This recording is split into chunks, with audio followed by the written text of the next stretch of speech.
US President Joe Biden says he's saddened, his word, saddened, by the attack last Friday on author Salman Rushdie at a literary festival in New York State.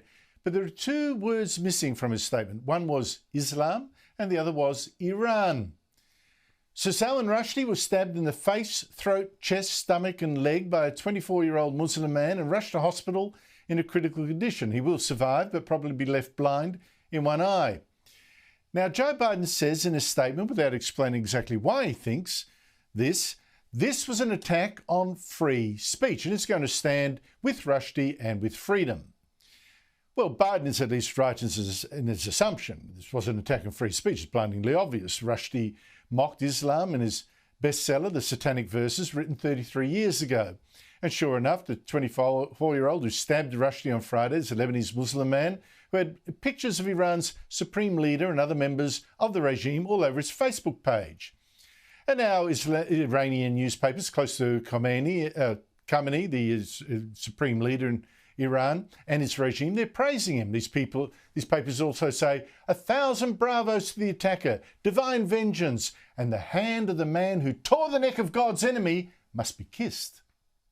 So, Salman Rushdie, this attack can't be dismissed and forgotten as one random attack. It was incited by Iran, whose supreme leaders have ordered the fatwa to kill him for blaspheming against Iran. The current supreme leader reaffirmed that commitment 5 years ago. A charity that he actually oversees 10 years ago offered a reward of $4 million for the attacker. And 1 week ago, an Iranian news agency, an official news agency said, well, look, this Get Salman Rushdie law still stands. So, an attack incited by Iran, ordered by Iran, praised by Iran, offered rewards by Iran. This is an act of war, a real cultural war, a real one. An act of war on US soil this time. And to me, it demands a real response from Joe Biden, and not just a statement saying, well, the president is sad. Joining me is someone who's warned repeatedly about this threat, Brendan O'Neill, political editor of the online magazine Spike. Brendan, thank you for your time. Look, I've seen responses to this attack that Iran has ordered, it has wished for, it has reminded people to do, it has absolutely incited and has offered a $4 million reward for. I've seen responses to this attack from the leaders of Britain, the US, Australia and France. Not one of them mentioned Islam or Iran. Is that fair enough?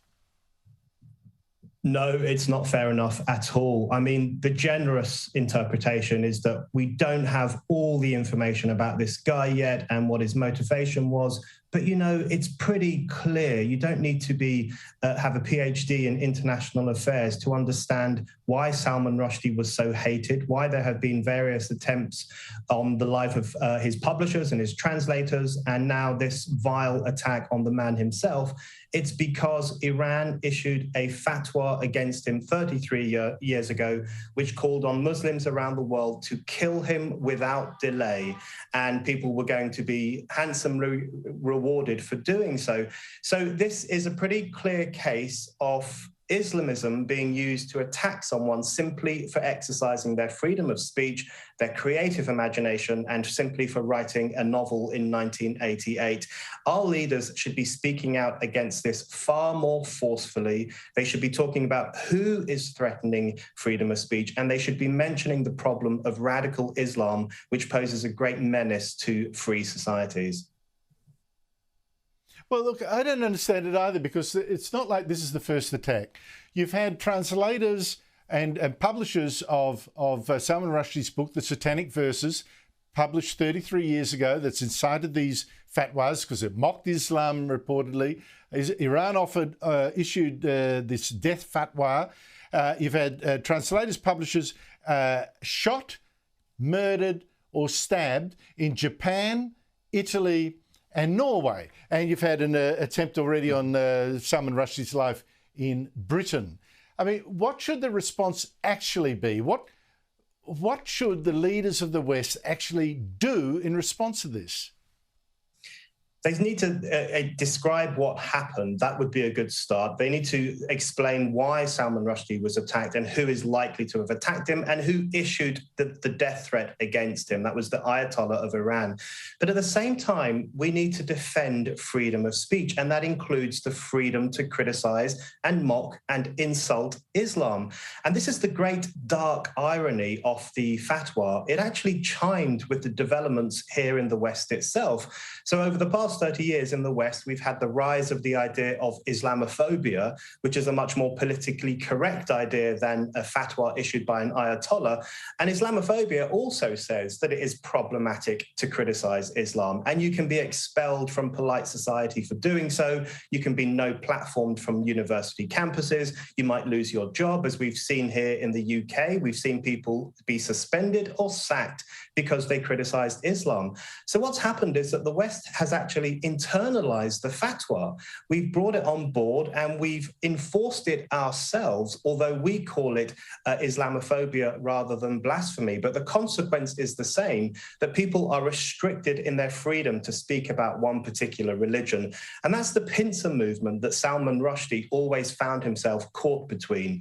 Eastern extremists who wanted him dead and cowardly Western liberals who failed to stand up for freedom of speech. That's what we now need to change. Well, Brendan, I'm almost out of time, but I've got to add to that.